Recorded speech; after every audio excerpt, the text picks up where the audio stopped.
Today, we are diving into a really complex, and let's be honest, often misunderstood philosophy. And we're going to do it using a guide written by the founder herself, Helena Blavatsky's final work, The Key to Theosophy. She literally wrote it to make her huge ideas easy to get, and that's exactly our plan today. So let's start with the big one. The whole idea of theosophy hangs on this massive question. What if every single faith, every spiritual tradition you can think of, what if they're all just different branches on one gigantic ancient tree? A tree that Blavatsky called the wisdom religion. And this book right here, this was her key to understanding that tree. It was published in 1891, the same year she died, and the whole thing is set up as a simple back and forth, a Q&A, designed to slice through all the jargon and get straight to the core of this so-called wisdom religion. All right, so here's our game plan for unlocking all this. First, we're going to get to know the incredible founder. Then, we'll nail down what this ancient wisdom religion actually is. After that, we'll clear the air and talk about what theosophy is not, because there are a lot of misconceptions. And we'll wrap up with its ultimate goal, building a universal brotherhood. You know, you really can't get a handle on the philosophy without knowing the person behind it. And Helena Petrovna Blavatsky, or HPB as she was called, was definitely not some quiet scholar. Her life was an absolute whirlwind of adventure, conflict, and a relentless search for spiritual truth. So get this, she was born into Russian nobility, but she left all that behind. By the time she was 20, she's on her own in London, making a living teaching piano. But it gets way more intense. She ends up in Italy, fighting alongside revolutionaries, and gets so badly wounded in one battle she was literally left for dead. After traveling all over the world, she makes her way to the US and, in 1875, co-founds the Theosophical Society, pouring the rest of her life into its mission. So what was this mission? What is this idea that this absolutely remarkable woman dedicated her entire life to? Let's get a clear definition. Okay, so the word itself, Theosophia, comes from ancient Greek, and Blavatsky makes a really important distinction here. It doesn't mean wisdom of God, singular. It means divine wisdom or wisdom of the gods, plural. She explains that this term was used way back in the 3rd century by philosophers in Alexandria who wanted to show that there was one universal wisdom religion at the root of everything. And that brings us right to the motto of the Theosophical Society. See, the goal wasn't to start a new religion. It was to find the truth they believed was hiding inside all of them. It's kind of like they were searching for the original source code, not trying to install new software.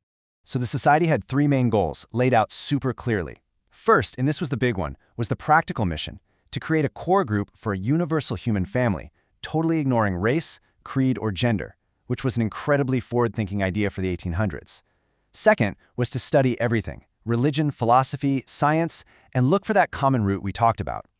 And third, to explore the mysteries of nature and the hidden powers inside of us. Now, one of the most interesting parts of the book is how Blavatsky defines theosophy by explaining what it isn't. She spends a huge amount of time clearing up confusion, especially when it came to 2 other big movements at the time, spiritualism and Buddhism. Okay, so a lot of people mix up theosophy with spiritualism, but their views on the afterlife are total opposites. Spiritualists believe spirits of the dead come down to our world to talk.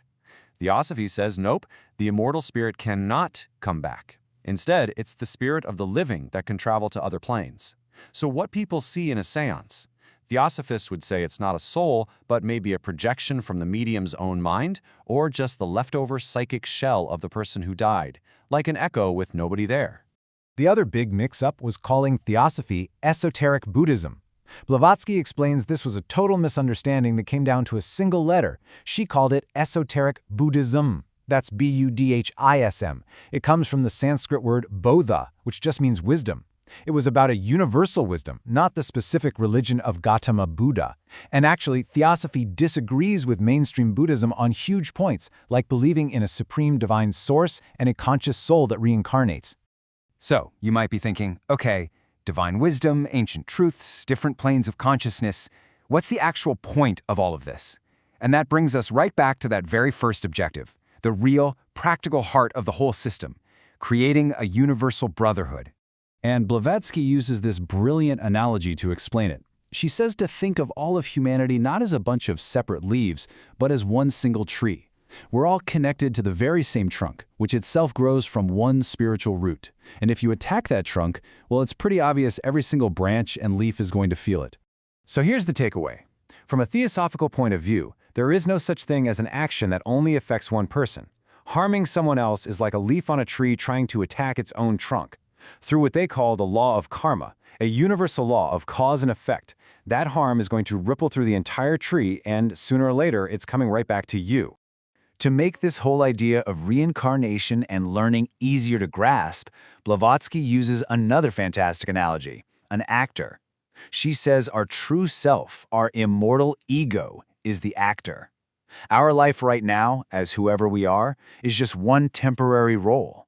The ego takes on life after life, playing all these different parts on the stage, gathering every kind of human experience, until finally its journey is over and the actor can retire. And this distinction right here, this is absolutely key to understanding theosophy. The personality is the mask. It's your name, your memories, the person you are in this one lifetime. It's temporary. But the individuality, that's the immortal actor behind the mask. That's the real you, the consciousness that goes on and on. So, what Blavatsky really leaves us with is this radical new way of thinking about who we are. We're not just this temporary character we see in the mirror. We're the eternal actor underneath it all. And that leads to one last really deep question for you to think about. If this life is just one of your many roles, who exactly are you when the curtain finally falls?